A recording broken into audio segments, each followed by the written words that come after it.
हमारा ऋषिकेश का सफ़र Kashmiri gate ISBT से शुरू हुआ, जहां हमने उत्तराखंड परिवहन वाली ये बस मात्र 420 में पकड़ी, जिसने सबसे पहले हमें एक ढाबे पर उतारा। बाय द वे, ये हूँ मैं, इस जर्नी में आपका होस्ट और दोस्त।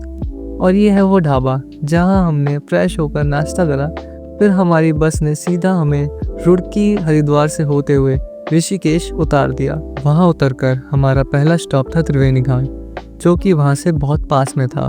थोड़ी देर चलने के बाद हम आ चुके थे त्रिवेणी घाट, और अभी सुबह के बस 5 ही बजे थे। इसलिए शंकर जी का आशीर्वाद लेकर हम सुबह का सूरज निकलने तक वहीं पर बैठ गए। यहाँ की नाइट लाइफ देख के मन बहुत खुश हो गया था, और सुबह भी हो गई थी। तो हमने त्रिवेणी घाट को बाय बाय पुल के बस स्टैंड के पास से एक स्कूटी रेंट पे ली। स्कूटी रेंट पे लेके हॉस्टल की खोज में इस भारत धर्मशाला में आ गए थे। इस धर्मशाला में पहाड़ों का बहुत ही मस्त व्यू आ रहा था। यहाँ पे कमरा मात्र 500 में मिल गया था, और कमरा कुछ इस प्रकार दिखता था। यहाँ पे आते ही बेड पे हमने अपना सारा सामान रख दिया था, क्योंकि जल्दी हमें अपनी कल्लो धनों पे बैठ के निकलना था। वहाँ से निकल कर हम अपनी कल्लो धनों पे बैठ के आ चुके थे रामझूला के पास, जहाँ हमने अपनी धनों को पार्किंग में लगाया और गंगा नदी के पास बैठ के इस व्यू का मजा लिया। रामझूला तो यहाँ से भी दिख रहा था, मगर हमें इसके ऊपर जाना था, तो थोड़ी दूर चल के हम आ गए थे रामझूला पर। ये ब्रिज एक सस्पेंशन ब्रिज है, जिसकी वजह से ये हिलता डुलता रहता है, और हमें इस पे चलने में बहुत मजा आया। इस पर बहुत जोर जोर से हवाएं भी चल रही थी, और कई लोग इस पे फोटो भी खिंचवा रहे थे।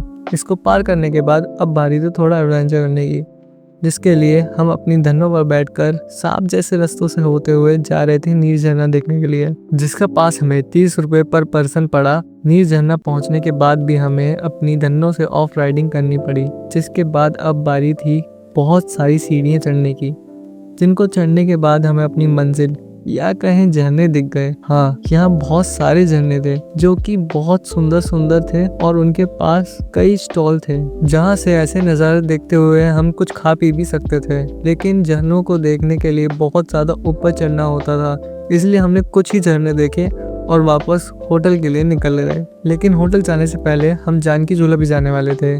धनों पे बैठ के हमारे बाल थोड़े विचित्र से हो गए थे, जिन्हें ठीक करने के बाद हम इन वादियों में होते हुए होटल जा ही रहे थे कि हमें पता चला कि पास में बीटल आश्रम भी है। तो हमने सोचा कि वहाँ पे होते हुए चलते हैं। बीटल आश्रम का असली नाम 84 कुटिया है, क्योंकि यहाँ पर 84 कुटियाज हैं।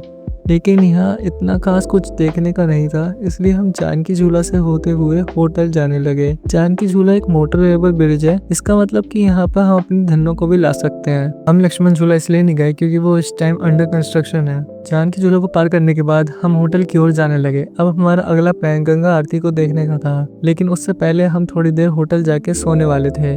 सो के उठने के बाद हम त्रिवेणी घाट की गंगा आरती देखने के लिए निकल गए, क्योंकि वो हमारे होटल के सबसे करीब थी। त्रिवेणी घाट पहुंचने के बाद हमें पता चला कि गंगा आरती में अभी थोड़ा टाइम लगेगा। जब तक हमने अपनी कैन में गंगा जल भर लिया घर ले जाने के लिए, उसके थोड़ी देर बाद ही गंगा आरती की तैयारियां भी शुरू हो गई थी। अभी गंगा आरती शुरू भी नहीं हुई थी, और यहाँ पर लोगों की भीड़ लग चुकी थी। गंगा आरती शुरू होने का टाइम 5:30 बजे का था, और एट लास्ट 5:30 बजे गंगा आरती शुरू हो गई।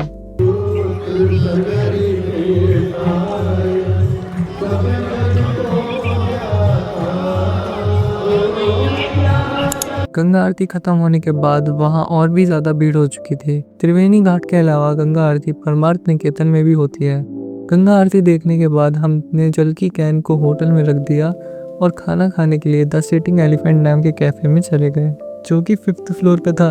5th फ्लोर पे कौन सा एलिफेंट बैठा होता है। खैर, यहाँ पर जाने के बाद वो जगह लग तो अच्छी रही थी। फिर हमने वहाँ पर खाने के लिए फ्राइड राइस मंगवाए, जो कि इतने अच्छे तो नहीं थे, और हमें पता चला कि दिल्ली वाले कुछ ज़्यादा ही स्पाइसी चीज़ें खाते हैं। हमने फ्राइड राइस खा तो लिए थे, लेकिन उनसे हमारी भूख खत्म नहीं हुई थी, तो हम निकल गए थे कुछ और खाने की तलाश में।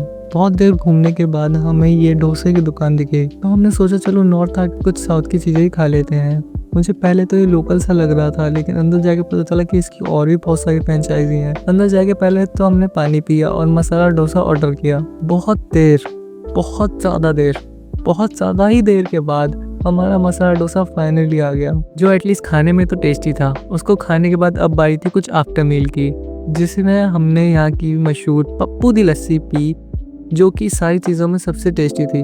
और घर जाने से पहले हमने पिज़्ज़ा भी खाया, जिसके बाद अब बारी थी पेट्रोल को खत्म करके रेंट ली हुई हमारी धन्नो को वापस करने की। फाइनली धन्नो के मालिक ने धन्नो की जांच पड़ताल करी और हमने धन्नो को बाय बाय बोलकर ऋषिकेश बस स्टैंड की तरफ मुंह मोड़ लिया। Miss you Dhanno. By the way ये है वो दुकान जहाँ से हमने धन्नो को खरीदा था। ऋषिकेश बस स्टैंड पे बस को चलने के लिए अभी 10 मिनट थे, इसलिए बस काफी खाली थी। 10 मिनट बाद बस अपने निर्धारित समय पर दिल्ली के लिए निकल गई और पहले की तरह बस एक ढाबे पे रुकी जहाँ से हम फ्रेश होकर 3 बजे दिल्ली पहुँच गए। अगर आपको ये वीडियो अच्छी लगी हो तो लाइक करें और कमेंट में अपना फीडबैक जरूर दें। Until next time.